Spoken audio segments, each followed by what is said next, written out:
Hello and welcome to Channel Sports this morning. It's great to have you join us again. I am Tayo Solan. This is what the show looks like. We've got updates are coming from football on the continent. That's because Eyimba and Rivers United have gotten their second preliminary round opponents for the CAF Confederation Cup. Also in sport this morning, Callum Chambers scored with his first touch as a sub to help Arsenal secure a 2-0 victory over Leeds in the fourth round of the Carabao Cup. Still on sport this morning, in basketball, Anthony Davis and Russell Westbrook combined to lead the LA Lakers past the San Antonio Spurs without LeBron James. All right, so that's it, just the tip of the iceberg. There's a lot to still come on the show in the next 55 minutes, so try and stick with us for all of the best stories across the amazing world of sports. Ademola Gumbono once again returns for this Wednesday edition of Sport This Morning. Demola, good morning. Always great to have you on the show. Good morning, Tayo. Always nice to be here, and thanks for having me. Indeed. We're going to drive straight into it and talk about the NBA games that were played last night and this morning. The Lakers have made it back-to-back wins after starting the season with 2 straight losses. Let's give you the results, first of all, before we get to the LA Lakers and their matchup against the San Antonio Spurs. Let's start by telling you that the 76ers of Philadelphia, they were in action against the New York Knicks, and they prevailed, or they lost that game, unfortunately, 99-112. For the Warriors, they remain unbeaten, 4-0 to start the season. They were in action against the OKC Thunder, and they won by 106-98. The Houston Rockets lost the game. This time it was against the Dallas Mavericks, led by Luka Doncic, 116-106 in favor of Dallas, while the Lakers, like I said, managed to get the job done over the San Antonio Spurs, 125-121. That game went into overtime. We've got all of the details for you in the course of the show. And last but not the least, the Denver Nuggets were beaten by the Utah Jazz, 122-110. Let's focus on the Lakers quickly. After starting the season with 2 losses, they've now won 2 in a row.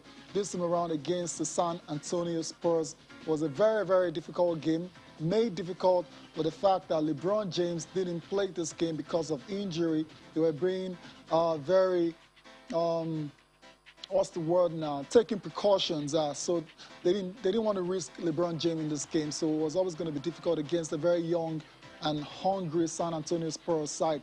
But at the end of it all, Russell Westbrook and Anthony Davis played amazingly. And that's how the Lakers were able to make it back-to-back wins. They did, Tayo, and I remember last week, there's a downer to the game because in overtime, Anthony Davis as well pulled up with an injury. So we hope that it's not something serious. Nah, hopefully not. I can remember last week where we were going on and on about how the Lakers have been faring, how they've been playing. And I told you that we're always going to come back. You don't expect to have such experience, such talent, on the floor.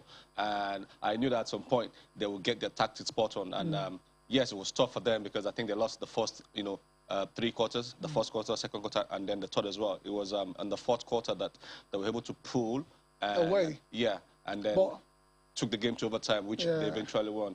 Massive difference. Westbrook made, yesterday. Big difference. I think he had 35 points. Yes, he did. 33 points for 33 Russell. points. Yeah. 33 points, 10 rebounds and 8 assists. Massive. For Anthony Davis as well, 35 points and 17 rebounds. Great combination. Indeed. They missed LeBron James, no doubt, but it shows that when this guy eventually comes back and these 3 are on the court together, they can do magic. So great win for them. I'm sure they've put your worries to the side now. Well, not my worries of Lakers fans, not me. But I mean, you were very, very confident that it was only a matter of time for the Lakers to start winning games. I mean, not when you have a bona fide big 3 on your roster. Russell Westbrook, multiple All-Star. Anthony Davis, multiple All-Star. First ballot Hall of Fame. Same with Carmelo from the bench. LeBron James, arguably the greatest player of all time. So, Yeah, but you can understand the worries. They weren't playing great, starting with preseason, coming into the season. That's LeBron James there with a bit of coaching on the sidelines. Yeah. But in his absence, Russell Westbrook and Anthony Davis combined to lead the LA Lakers past the San Antonio Spurs. Let's get post-game reactions coming from both players.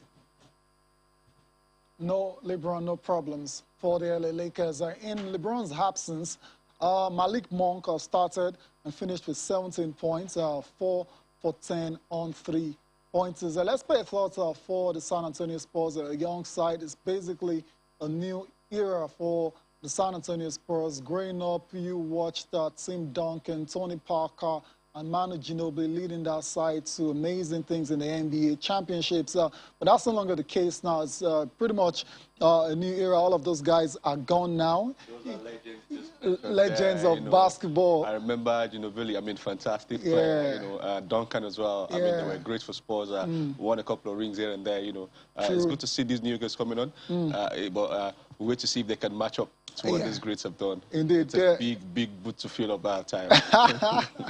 It's a big ask, but the likes of Jonte Murray finished with 21 points, 15 assists, and 12 rebounds for his 5th career triple-double for the San Antonio Spurs. As a matter of fact, the Spurs had opportunities to perhaps go and win this game, but they were just 12 for 22 on free throws. They missed all 7 of the attempts in the 4th quarter. Greg Popovich, that's the coach, still there, despite the fact that all the star players have departed now. Greg Popovich is proud of his team's performance despite that loss against the Los Angeles Lakers.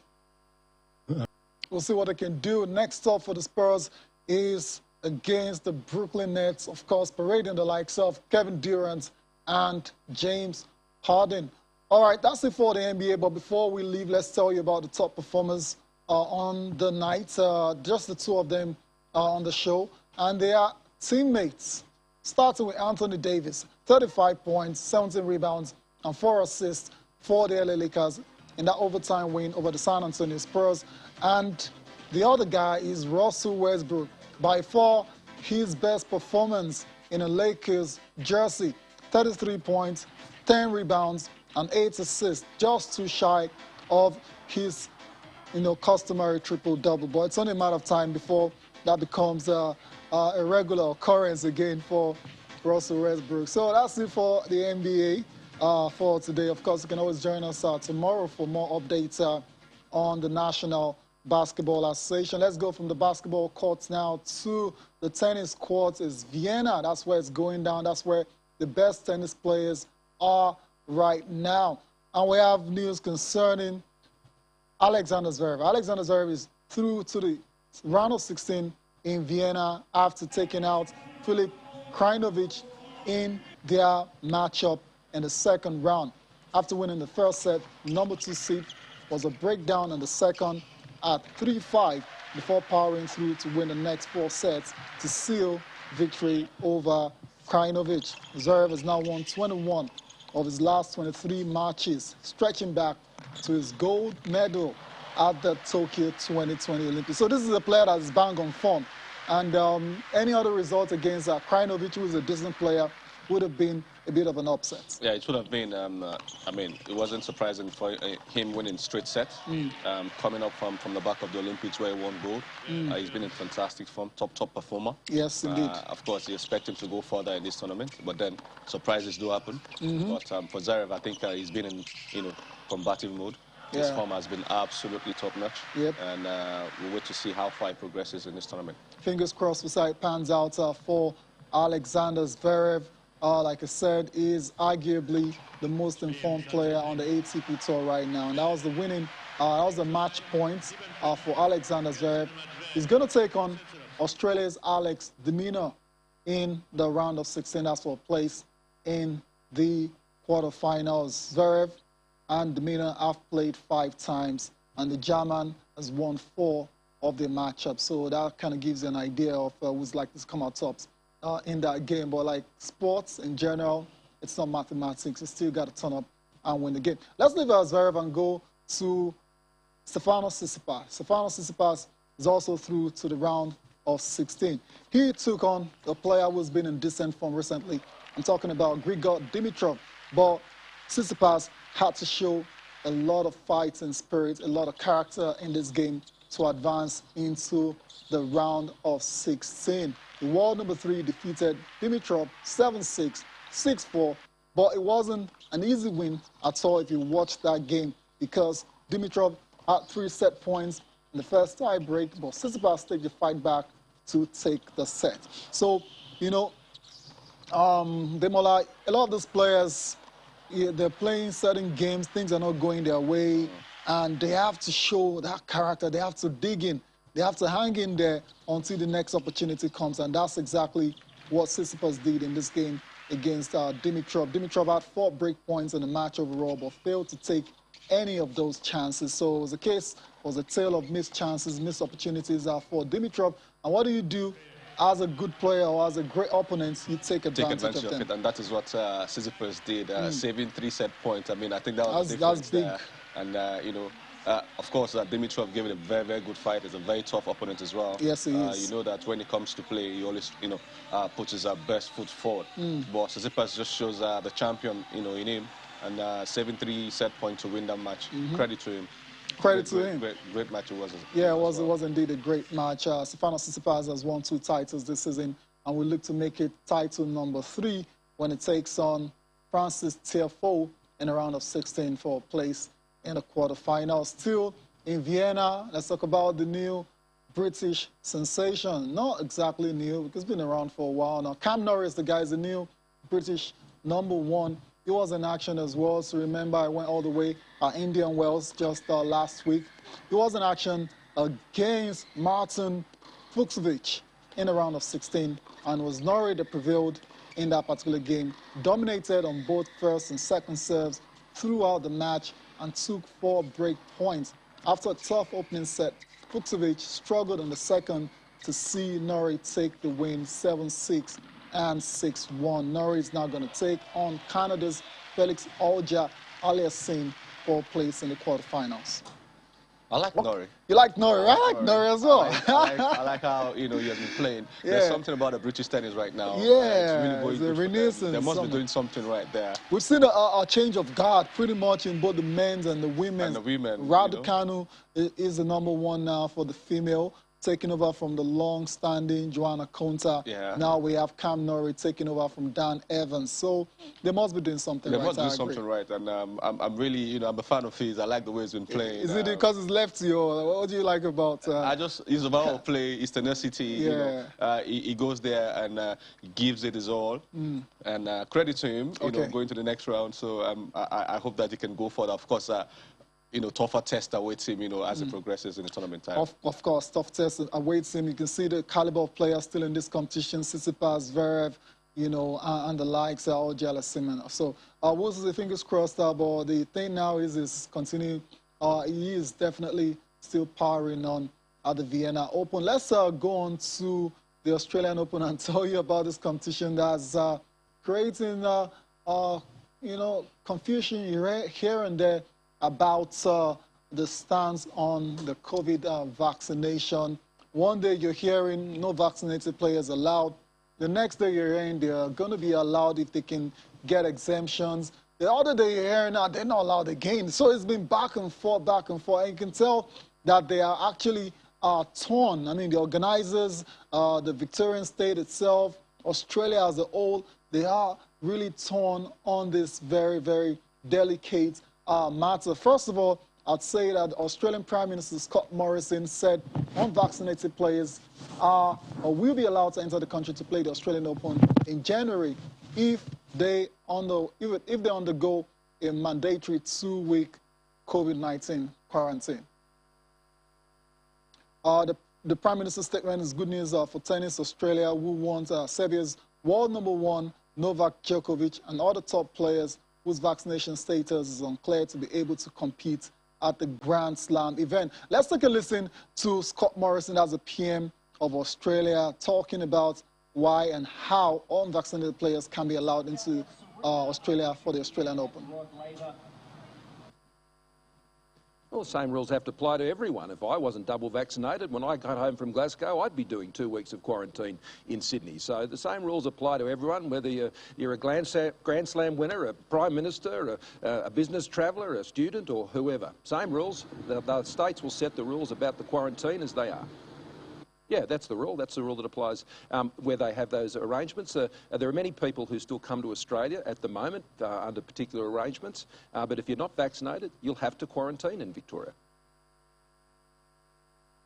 Scott Morrison explaining how unvaccinated players can actually feature in the first major of the year. That's for 2022. But guess what? Not long after, the Victoria State Premier, I'm talking about Daniel Andrews, has come out with something which is contradictory. It says his government will not apply for travel permits to allow unvaccinated tennis players to compete at the Australian Open in the States. That was just some few minutes after what the Prime Minister had said. So this is why I talked about confusion reigning supreme. This back and forth. Yeah. I think they need to come out clear and state what exactly the Australian Open is going to be throwing up.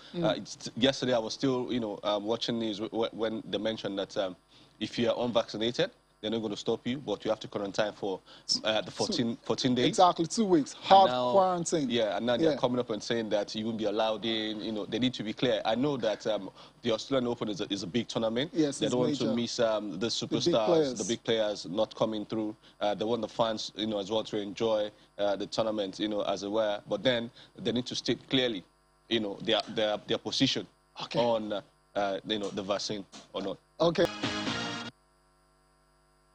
You're welcome back to Channel Sport this morning. Before we went on that break, we got to listen to Daniel Andrews, who's the Victorian State Premier, saying it categorically and making it very clear that they will not be allowing unvaccinated players to come and compete at the Australian Open. The Australian Open will be played in Victoria, obviously, and the Premier has come out to say that we're not going to be applying for any travel permits for these guys. So what that means now for the likes of Djokovic, especially, who is unarguably the greatest player to play on that surface, what it means for his title defense now remains to be seen, because Djokovic has said in recent times that he's unsure of, defending his title. He might not go to Melbourne Park for the Australian Open, and his absence will rob the tournament of their most high-profile player. I'm sure the organizers are having nightmares about that already. Of course, all the stakeholders, involved, they'll be having nightmares, because he's a star player. Yes. He's a crowd puller as well. Indeed, yeah. Him not being there is going to be a downer, on the tournament. But I'm pretty sure that, be that as it may, the Australian Open, as always, it would be nice if it was going to be there, but it's still a long time from Australian Open and now. Exactly. So things might change. And I might still get to see these guys there. But for now, we'll see how it goes. We'll see how it goes. Something tells me we've not heard the last of this particular situation. Things might change before the competition serves off next year in Australia. Fingers crossed, we'll continue to monitor that situation. As soon as there's any further updates, you'll be the first to know on Channel Sports this morning. Let's get on with the show now and come back home. There's no drama here when it comes to the Handball Premier League. We saw match day 6. Games went down in Abuja yesterday. We have all of the results for you. Expected wins, a lot of expected wins, it has to be said. We saw some surprising results as well, too. But let's start with Touch Marine. They were in action against the Lagos Seasiders, the 27-34. That's how it ended. Plateau Vipers lost by just a point against the Kedu Stars, 28-29. The Police Machine, 26. The Reno Strikers, 29. Confluence Queens lost against the Defenders, 28-26. While the Safety Shooters lost by 2 points against Canopilas, 21-23. In the women's category, it was Confluence Queens losing against Emo Grasshoppers, 20-28. Safety Base, 33-27 against Adorable Angels. Whoa. Bayelsa Queens lost against Kedu Queens, 23-29, while Plateau Peacocks lost against Seaside Babes, 16-21. Match day 7 fixtures will continue today we have action between Niger United versus Kedah Stars, Police Machine versus Confluence Stars, and Touch Marine will take on Kano Pillars. That's in the men's category, while in the women's segment, Confluence Queens will take on Seaside Babes. Defender Babes will take on Bayelsa Queens. Safety Babes versus Emo Grass Hoppers. All right, so that's it for your fixtures for the men and the women's categories of the Nigeria Handball Premier League going on in Abuja. All right, from the handball court now, let's go to the story concerning the Nigeria Basketball Federation. Just about 48 hours ago, the Sports Ministry called for the suspension of the election, which was initially scheduled for October the 30th, right? This drama, this crisis is never ending in the Basketball Federation in the country. But now, Federal Ministry of Youth and Sports Development has also ordered the immediate dissolution of the Nigeria Basketball Federation Caretaker Committee headed by Musa Kida ahead of the Federation's elections. The solution of the committee comes barely 24 hours after the ministry had directed the indefinite suspension of the NBBF Elective Congress, which was earlier scheduled for Saturday. And in his reaction, Kida says the postponement was illegal. And I mean, when we start hearing illegal and all of these kind of words, then it looks like we're in for serious trouble, right? Tyre, I don't understand what's going on with the MMBF and with the Sport Ministry. This mudslinging and dragging of each other, it really has to stop. We should, at the end of the day, at the end of the day, realize that those who get to suffer are the players. Yeah. But we haven't seen basketball, in the past 3 years or thereabout. And from current antecedent now, there's no hope in sight as well, because all this back and forth, and let's just let all this thing slide and let basketball come to play. I mean, if truly they have the interest of basketball as they claim to all, to all have, they should let basketball, thrive. These are people's career opportunities, that they're throwing, away. So if they can put all their bickerings aside and focus on the game at hand, which is basketball, and let it thrive and let it it's been too long, and this just has to stop. And this is not the beginning. I mean, this is not just the start. It's been on for a while now. We thought at a point that this was behind us. I mean, us, everyone. But that doesn't seem to be the case now because of the latest pronouncements coming from the Ministry of Youth and Sports Development. The Players Union, they are hoping that there can be an amicable solution, a resolution of this situation as soon as possible for the benefit of the players. Let's take a listen to the Players Union.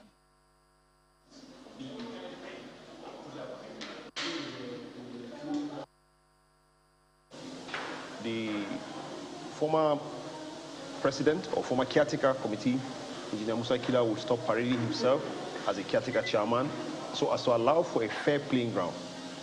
That is very important because if these things continue to linger, it means we are not headed anywhere yet. But I want to believe that the Ministry of Youth and Sports, who are the pioneers of sports in Nigeria, who are the ones who are sponsoring sports, who are the ones who actually made the caretaker, who made him the caretaker committee chairman. They also made him, dissolve the board. He agreed for the board to be dissolved. He agreed that he's taking the caretaker chairman. And then now it's time for them to come into and weigh into the matter, and they are saying you're not going to drop. It's rather unfortunate because the Federal Ministry of Youth and Sports are the major actors in financing sports in Nigeria, as a matter of fact, basketball.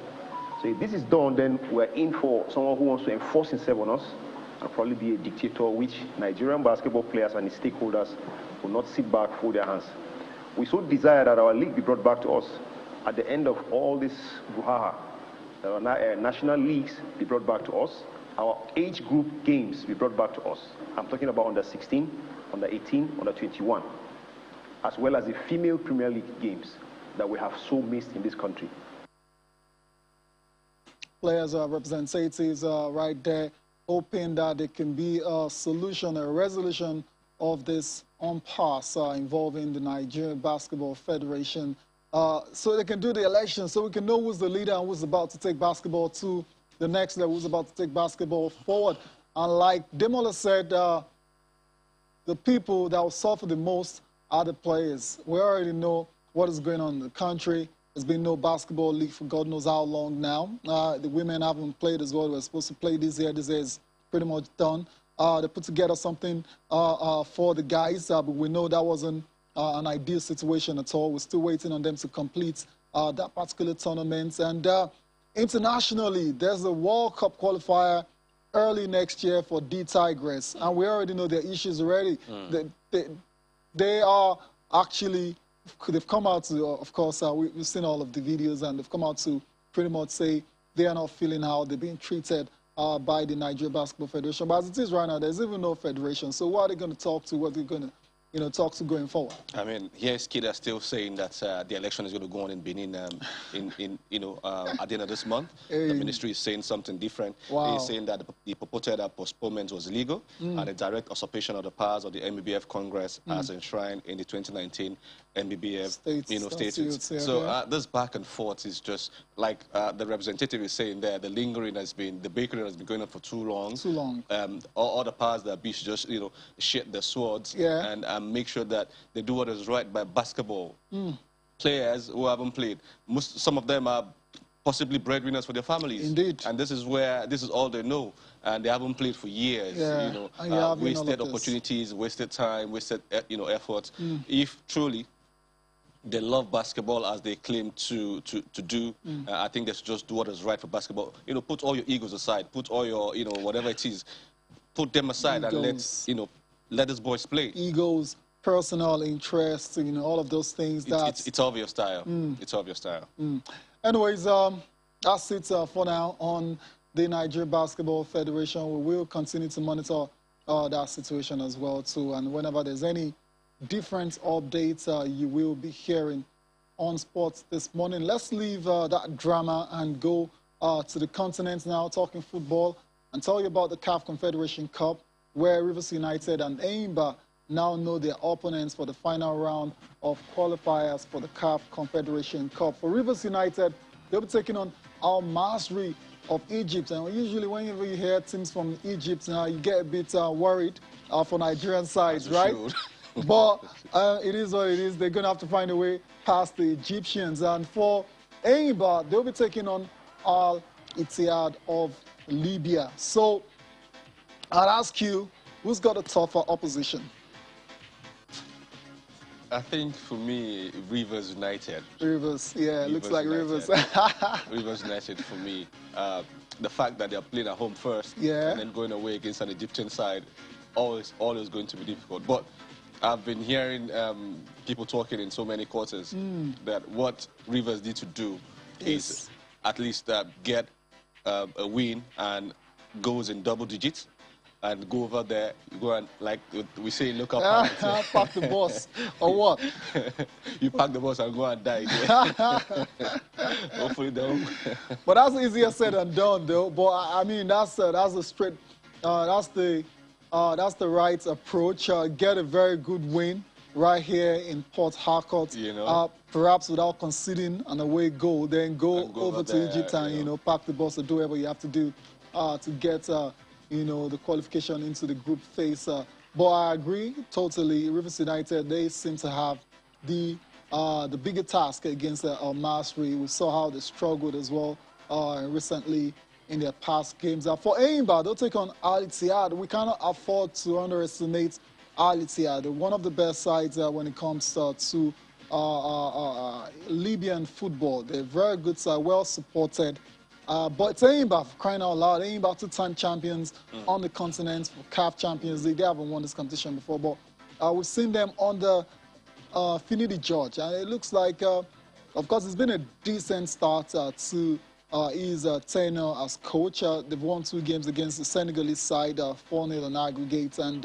But against Al Ittihad, that looks like a much more tricky proposition. It is. I mean, I adored Finidi George as a player. I think we all did. Yeah, as a coach now, yes, So far, so good for him. Yeah, 2 games, 2 wins. But then for this Libyan side, and the good thing again is they're playing away first.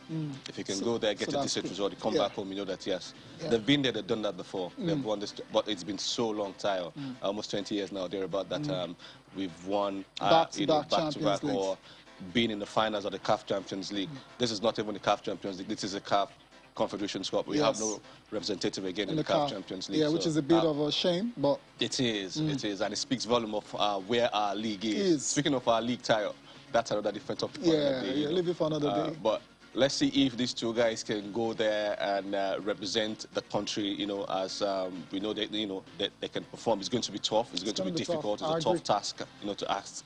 But I think that we can't put anything beyond Eyimba. Nope. For Finidi George, I'm really rooting for him, and can't wait to see how he performs. In CAF Confederations Cup competitions. All right, we'll say fingers crossed, all the best out to Eyimba and Rivers United in their games against Al Ittihad and Al Masry in the CAF Confederation Cup. Let's leave that and go to Europe now quickly, to be specific. Let's go to England and tell you about the EFL Cup. That's the Carabao Cup 4th round games that were played yesterday. The 2 London sides, Arsenal and Chelsea, are through to the quarterfinals in contrasting styles. For Arsenal, it was a 2-0 win over Leeds United. Callum Chambers are coming off the bench to score with his first touch. Eddie Nketiah also on target in that game. Chelsea, again, needed penalties to advance. This time it was against Southampton. Reece James scoring the winner from the penalty spot. And last but not the least, we saw the other side there advancing into the quarterfinals of the Carabao Cup. Arsenal versus Leeds United was always going to be tough. Leeds United give any team they face a good run for their money, and it was tough until Callum Chambers came off the bench to score with his first touch, and Eddie Nketiah as well, to wrapping up the victory for the Gunners. Fantastic performance for the Gunners, and especially Mikel Arteta, and for Callum Chambers as well, who just got on, and then with his first touch, barely a minute after coming on, got on the score sheet. You could see the jubilation and the excitement, of course. And good one for Arsenal. It was a much changed Arsenal side as expected. Yep. Marcelo Bielsa's side, you expect that they'll put up a very good fight. They did, but then again, the first half was nothing to write home about. There was no excitement about it. Yeah, non-eventful. Second half, the game came alive, and you expect that, yes, goals were going to come, and indeed it came. Brilliant goal from Eddie Nketiah as well. I almost missed that chance. That would have been the miss of the century. After doing the hard work, and he's killed that ball. But and it's good to see the other guys pulling their weight. Of course, Smith Rowe as well. I felt that he would have been rested, saying that he has been playing so much. But I think youth and energy still on the side, and fantastic performance by Arsenal, winning 2-0. They didn't require penalties like their London rivals this time around. Indeed, so the Gunners are in great form right now. They've extended their unbeaten run in all competitions to 8 games. Let's go to the blue side of London now and tell you how Chelsea did the job against Southampton. Southampton have proven to be like a bogey side for Chelsea in recent times. They always give Chelsea a run for their money, and that side panned out in this particular matchup as well too. It ended 1-1 in regulation time. Kai Havertz scoring for Chelsea, Che Adams equalizing for the Saints, and it went into penalty. Of course, when it goes into pens, you expect keeper Arrizabalaga got to save a couple of penalties, and that's exactly what he did. Kepa, the penalty specialist. He was the hero yesterday. It was a game of 2 halves, actually. Chelsea totally dominated the first. True. And then second half, Southampton just came on and battered Chelsea. They have that goalkeeper to thank for all the saves they made. I think it was fantastic on the night. And when it comes to penalties as well, Foster, right? Yeah. I can't just get out of my head when they were trying to change goalkeepers. And he refused to come out. I'm staying on. I'm glad to see that he has put that behind him. It was the hero last night. Yes, and it was. Fantastic win for Chelsea. Good to see a few players who wouldn't ordinarily make the team. Saul. I thought Saul had his best game for Chelsea. Yeah, he did. Thus far, he did. And I think they showed him what the Premiership is about. The English game is about yesterday, because it was bruised and battered yesterday. Of course. But I think it's going to make him stronger and tougher. Definitely. And a fantastic win for Chelsea, I think this is the third time they're winning via penalties. Back-to-back penalties, so, yeah. good one for them. Now. I think they have their mojo going on now, and they'll go on and do bigger things for sure. Indeed, we'll see when the draw is done. But as it is usually when there is penalties involved, some they produce heroes and villains. For Southampton, it was Theo Walcott and Will Smallbone that missed their penalty kicks, while for Chelsea, Mason Mount missed, but it wasn't costly for them because at the end of it all, Reece James, for the second straight game, converted from the spot to send Chelsea through to the next round of the Carabao Cup. That's the quarterfinals. The draw is going to take place on Saturday. Of course, fixtures will continue today. Let's take a look at the fixtures for today. So many games for today. You'd expect the likes of Manchester City to keep, doing their thing. They love this competition so much, and you can't bet against them from going all the way again. You can't bet against that Manchester City style. And the funny thing is, their second string or their bench, who you expect, quote unquote, who you expect to come on today. They're as good as as the first team. As a first team, and there's much better than even the first team of so many other clubs. Club side in the English Premier League, and you expect that the likes of Raheem Sterling is going to come on today and get game time. He's been complaining for a while now that he has not been getting game time. He's going to come on today and show what he can do. Of course, the talent has always been there. I don't know if there's something between him and Pep Guardiola that we don't know about. It's never personal with Pep. It's never. I know that, right? Well, I'm just saying. I know that, Who knows? Who knows? Who knows? It's going to be interesting how they do against West Ham, who have been decent under David Moyes. They've been playing fantastic football. Decent. And the man up front for West Ham, I don't know if he's going to start today. The big man, I've forgotten his name now. Antonio, fantastic, bully striker. It's amazing how his game transformed from being a right back to being a striker now, and is doing wonders there. And then for Tottenham, maybe they can get some respite, tonight against Burnley. It's going to be tough as well. Brighton against Leicester, or Leicester against Brighton. Leicester too have been fantastic. The likes of Ndidi, won a couple of games in a row. Our Nigerian connect there, you expect them to win as well. But Brighton has always been tough opponents as well. Brighton have had a fantastic start to the season. I was watching the coach of Preston, saying that having Liverpool around is an honor, and if they can get a win, that's a tall order for them. That'll be one of the upsets of the century. It will be. It will be. Of course, you expect Liverpool as well to change changed sides. But you still expect them to get the job done. You still expect them to get the job done. Stoke, Brentford. Brentford. I mean, they've lost 2 in a row now. Stoke. I mean, very difficult side any day, especially. They are, and they've been doing well in the championship as well. But Brentford, they expect that there's goals in there for Brentford. I expect that they would, just do enough to get the win. But Stoke playing at home is always going to be difficult. Always going to be difficult. But maybe perhaps it's not on a Tuesday night, on a wet Tuesday night. So maybe Brentford can take advantage of that situation. All right, so those are the fixtures for you. EFL Cup 4th round clashes for tonight. We need to go on a break now, a final one for the show, and we'll come back. We'll tell you about the latest and the future of Ole Gunnar Solskjaer. Join us again. You're welcome back to Channel Sport this morning. Let's go to Old Trafford, and the latest concerning the future of Ole Gunnar Solskjaer is that he will remain as the manager of the Red Devils for their game against Tottenham Hotspur. First of all, that's not a surprise. I mean, it would have been a bit knee-jerk to just sack him after that game against Liverpool. But obviously, going forward, a decision has to be made on if this guy is the right guy to be at the wheel. Ole at the wheel. But for the Tottenham game, not surprising, really. I mean, well, sack him and bring in Wu at that time. I mean, so short. I know, but the fans are not happy, Clearly. Understandably so. Clearly. And they were abysmal against Liverpool. Appalling. There's nothing to write him about. It was shambolic, the performance. But I think that they will give Ole some time. But then I look at the next 6 fixtures. There comes the issue. Manchester has. Tell us about that. I don't really see if, like it happened last season, where they went on a bad run of form and they were just huge uproar. And then the one that, the next 2 matches and everything was all calm and good. But this time around, the next 6 fixtures for Ole Gunnar is going to be, a decider for him if indeed he's going to stay or not.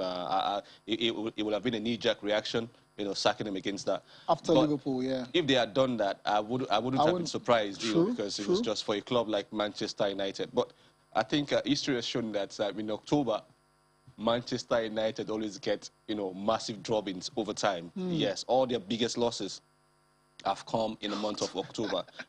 Losing 5-0 against Newcastle back in the day, against Manchester City, against Tottenham last season, and now this season against Liverpool. They are bitter rivals. But I think they will give all the time.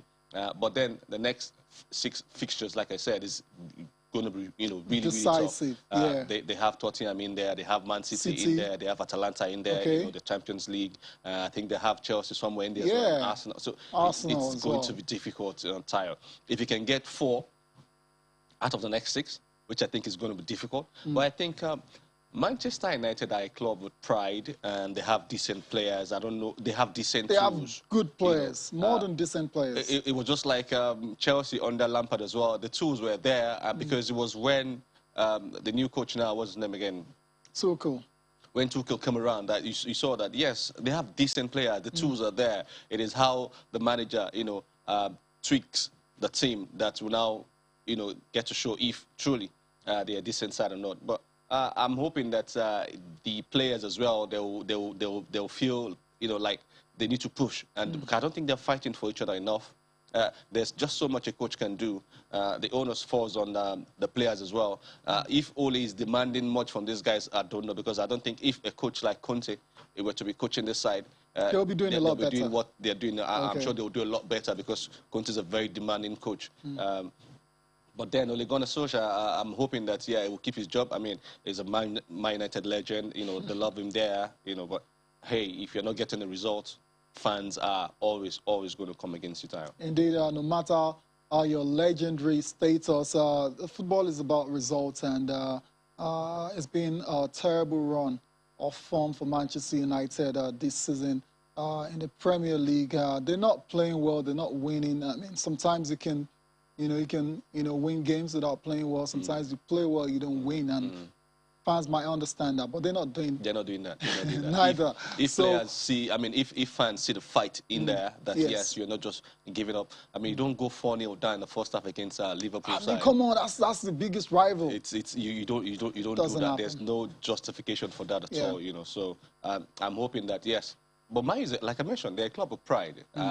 They've been there, done that. I'm sure they will wish to return back to their glory days, but it's a circle. These things, it's all a cycle. But I mean, yeah, land. There was a time, Man U were, always the team to beat. They were always there, especially under Sir Alex. They won so many trophies. I think fans were used to. But times have changed. Seasons have changed. Players have club sides. Serious competition for trophies now. So, but then it doesn't mean that you should go out there and put up such performance like they did on Saturday. It is unacceptable. Indeed. You have to say that Ole Gunnar Solskjaer is a lucky man, because if we were to be another coach in charge of that side, it would have been long gone. Long gone, because of the scrutiny from the press, especially the ones with big platforms, and the fans on social media as well too. But I don't think this has come as a surprise to anyone that really that follows the game very well, and is not putting on rose-tinted glasses. And that Ole Gunnar Solskjaer doesn't look to be up to the task of leading United to the next level. The former manager, Jose, won a couple of trophies and a charity shield as well too. Came second, the most points. And they still let him go. They let him go because they said I wasn't good enough. Now they brought a coach there who was supposed to, take them to the next level, a legend of the club. And they've never even come close to doing what the previous manager does. I think he's getting away with this because of the fact that he was a Manchester United legend. It was well loved up, person as a player. He won them that treble. Remember, I think they were still. I mean, that fact alone is why they are still. I see what Barcelona fans did to Koeman. Koeman is a legend of the club as well. Absolutely, even a bigger, well, maybe that's arguable. Funny thing is, you know, Koeman has always scored the winning goal. The winning goal Barcelona, for Barca for the first and Champions League you saw victory. how the fans treated. I'm not saying that's the way to go. It's not the right thing to do. It's not the right thing to do. Yeah. But you saw after a 5-0 loss, some fans were still going and asking for autograph from Ole Gunnar. I was like, really? Oh dear. You know, but it's good to see that in whatever it is you're doing, you should understand that at the end of the day, it is football. It is just a sport. There's no what they did to Koeman. You know, for Barcelona fans is nothing to write home about. I'm not saying that's the way to go, but I'm just saying that for Ole Gunnar and for the British press as well. I don't know if a lot of. Because I'm surprised that these guys are not calling the main guys. Exactly the main guys. Why they are not saying things as they should. You know, Paul Scholes and the other guys. Not Gary Neville. They should call him out. I think it's only Ferdinand so far was called the coach out. That Ferdinand I think he did subtly. He did subtly. He didn't come out. Come on. It was subtle. You know, but at least to some extent, he made his intentions clear that the coach is not just demanding or doing enough. With these guys because the tools are there. You don't have a player like Jadon Sancho who... I mean, we haven't seen Jadon. You haven't seen pretty much. His assist, his numbers when he was in Dortmund. And Dortmund... No goals, no assists. Dortmund couldn't just help but take a dig at the young man saying Agent 07. He played 7 games, no goals, no assists. Look at that. Yeah. Anyways, the next couple of weeks are definitely, or the next run of fixtures looks like will decide the fate of Ole Gunnar Solskjaer. Tough games coming up against the likes of Tottenham, City, Atalanta, Chelsea, Watford as well, so with the new manager. Of course, there's Arsenal as well. So those games will definitely decide the fate of Ole Gunnar Solskjaer. Let's go take a look at the papers now before we close the show. And can you just pass that on for me? Thank you. Let's start with Sporting Life. AFCON may be postponed or cancelled. That's the story on Sporting Life. Want to see the details of that, you know where to look. At Newcastle bid to lure Ajax boss Erik ten Hag. Okay, I'm not sure that can happen this season, maybe next season. Zidane not interested in Manchester United job if PSG preparing to rival Liverpool for Adeyemi. Karim Adeyemi, what a player. Top scorer in the Austrian Bundesliga. Young player. Got a great upside and will only get better. Not surprised to see PSG, of course, joining Liverpool for his signature. Benzema faces jail if found guilty. Jail time. Okay, jail time. Raiola, no updates on Pogba's contract. What do you make of Pogba, especially on the back of that ridiculous tackle that got him sent off against Liverpool at the weekend? Pogba is a huge, huge talent. You should have known better. That tackle is nowhere, I think it's dangerous. Setting up your teammates. Yeah, and, he gave the goal away to make it... Give the goal away, no awareness as usual, dilly-dallying on the ball. And I think it's that because he put his team and, his coach in a very, very precarious situation. It could have been worse for them. Liverpool stopped playing after the fifth goal. I think Pogba, I don't know who his advisors are. I think they should just talk to the young man. He should just calm down, simmer, play the football that we know you can play. I mean, you go on to France, you play fantastic football. You come to Manchester. I mean, you've been there, done that. Come there and replicate such form and show such tenacity as well. But I'm hoping that he will learn. And if he wants to go, just make it clear already that you want to go and go. Exactly.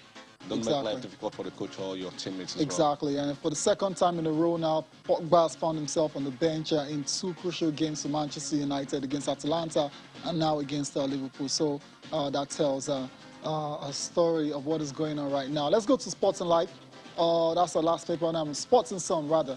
That's the last paper for review. Arsenal, Chelsea reached last stages of the Carabao Cup. No, actually, I really like Arsenal. Of course, Zidane snubs Manchester United. Verratti ruled out for 4 weeks. It's not good news at all for PSG. Serena, a rookie card, sells for a record price. Indeed, the lead offer to Chelsea. Messi is isolated at PSG.